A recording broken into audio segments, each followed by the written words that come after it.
Assalamualaikum, selamat datang semua. Baca tajuk nih, pertarungan tiga serangkai. So ini bukan pasal penyakit tiga serangkai ya, oke?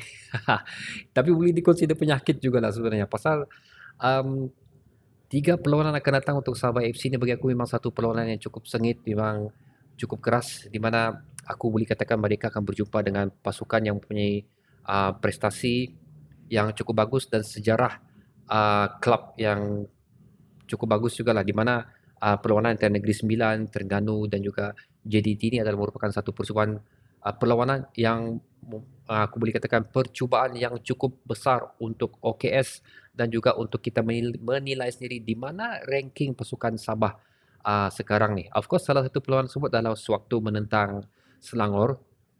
Kita menentang Selangor di stadium sendiri dan bagi aku percubaan atau ujian tu pas lah. Okay, pas dengan cemerlang di mana kita telah berjaya mengikat The Red Giant dengan keputusan satu sama pada perlawanan tersebut.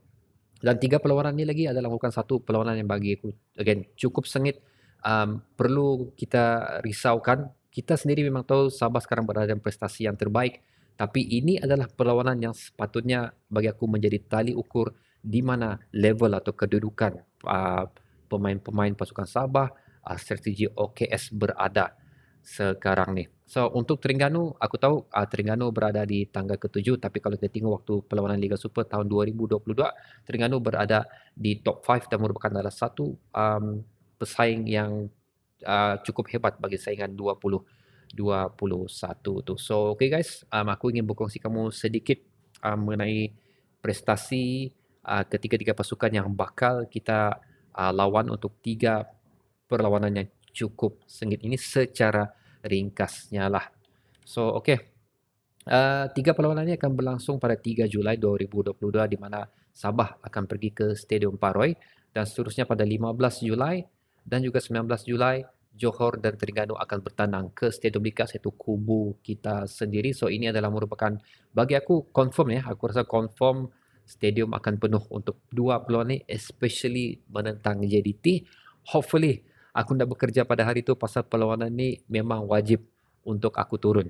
InsyaAllah kalau tiada halangan aku memang akan turun untuk melihat perlawanan ini.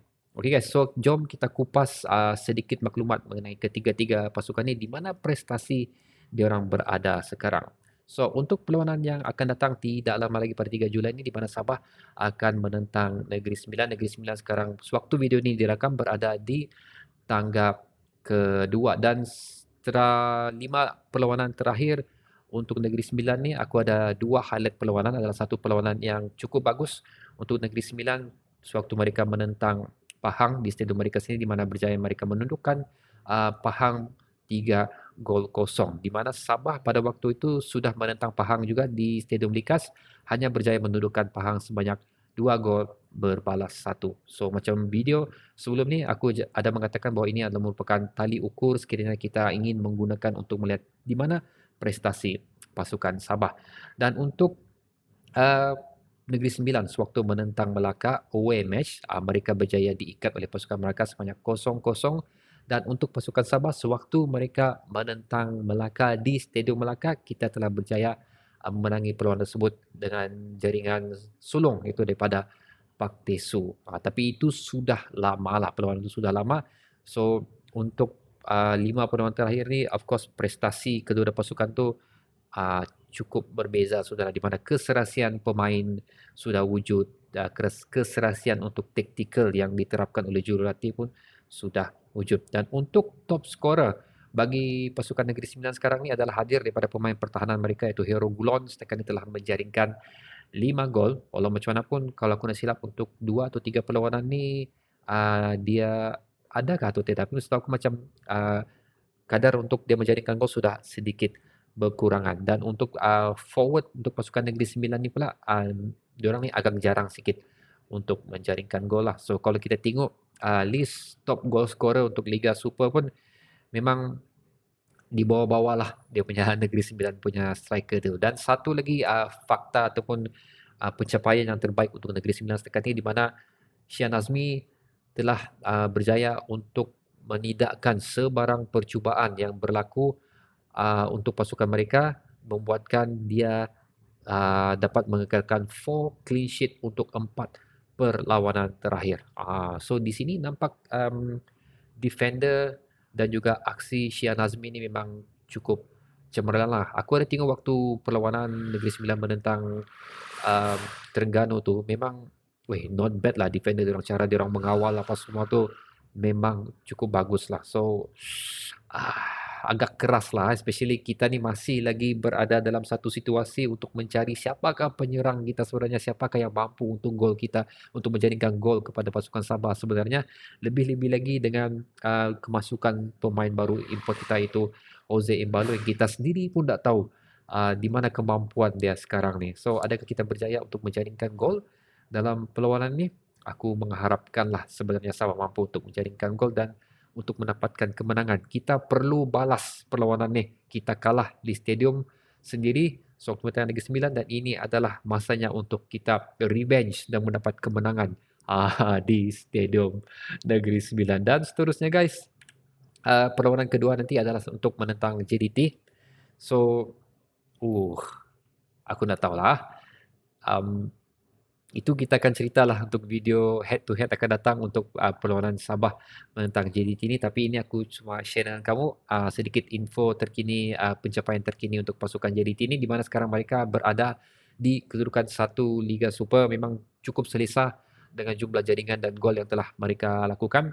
Dan highlight perlawanan mereka yang terbaik adalah sewaktu mereka membelasah Selangor di stadium diorang sendiri itu sebanyak 5 gol berbalas 1, di mana pada perlawanan Selangor itu adalah Selangor menentang Sabah di stadium Selangor. Kita telah mendapat keputusan seri pada perlawanan tersebut. So imagine JDT membelasah Selangor 5-1 dan kita pula seri dengan Selangor sebanyak 1-1. So di mana kedudukan level kita di antara JDT ini sebenarnya. Dan satu perlawanan yang cukup mengecewakan untuk JDT, di mana mereka telah seri dengan pasukan Pahang di home diorang, stadium diorang sendiri. Seri 2-2, satu perlawanan yang cukup bagus juga, cukup kontroversi juga sebenarnya. So di sini membuktikan bahawa sebenarnya ada chances untuk mana-mana pasukan ataupun Sabah especially untuk membuat sesuatu atau membuat satu kejutan di halaman mereka sendiri, dan kini terbukti selepas Pahang mampu mengikat JDT di halaman di stadium mereka sendirilah. So aku yakin walaupun aku ucap tadi chances Sabah untuk menang agak tipis, tapi kalau Pahang mampu untuk membuat sesuatu dengan prestasi Sabah sekarang ni, aku yakin Sabah juga mampu untuk membuat sesuatu dalam perlawanan tersebut. Dan top goal scorer untuk pasukan JDT dan juga Liga Super setakat ni adalah Bergson, telah menyumbat sebanyak 13 gol.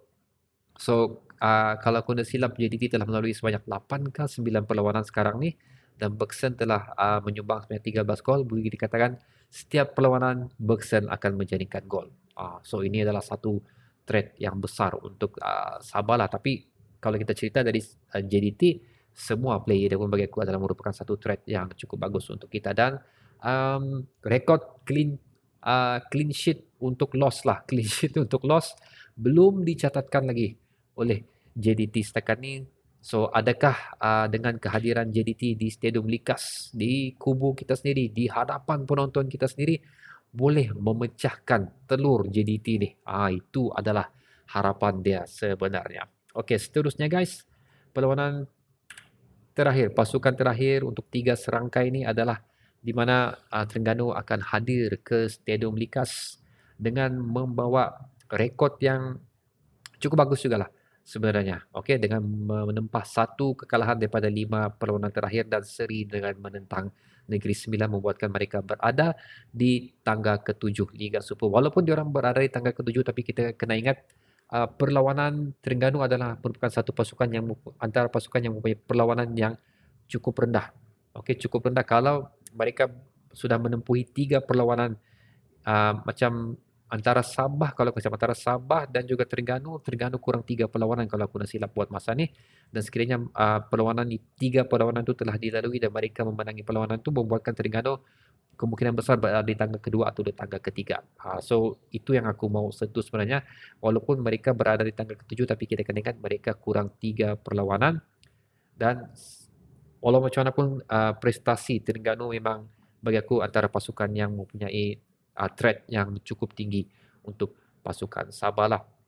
So, perlawanan highlight match yang mengecewakan untuk Terengganu adalah sewaktu mereka kalah 2-0 di halaman Selangor, dan juga kemenangan highlight match yang cemerlang adalah sewaktu Terengganu berjaya menundukkan Selangor 2-0 di stadium Terengganu sendiri, dan yang perlawanan yang mengecewakan adalah di mana mereka tewas pada Penang sebanyak 2-1 di halaman di stadium Penang sendiri. Kita tahu Penang sekarang ni berada di tangga tercorot, tapi kalau macam mana pun mereka berjaya menundukkan Terengganu. So chances untuk Sabah, pasal kita menang lawan Penang sebanyak 4 gol berbalas 2, so chances untuk Sabah untuk menentang Terengganu lebih tinggi sebenarnya untuk mereka menang berbanding Sabah menentang JDT. Dan untuk top scorer pula bagi Terengganu ni, dia lebih kurang dengan Sabah lah sebenarnya. Kita Terengganu dan Sabah tidak mempunyai satu pemain yang betul-betul reliable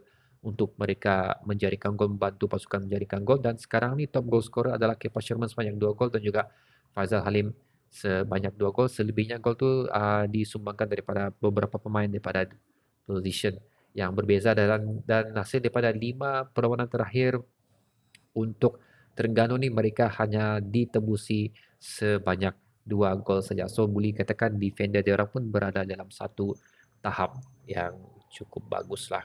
So itulah dia guys. Sedikit perkongsian, sedikit rumusan mengenai prestasi ketiga pasukan yang bakal kita akan tempuhi untuk 3 perlawanan yang cukup kencang, cukup hebat lah. So ini pun perlu diberi perhatian yang cukup tinggi sebenarnya.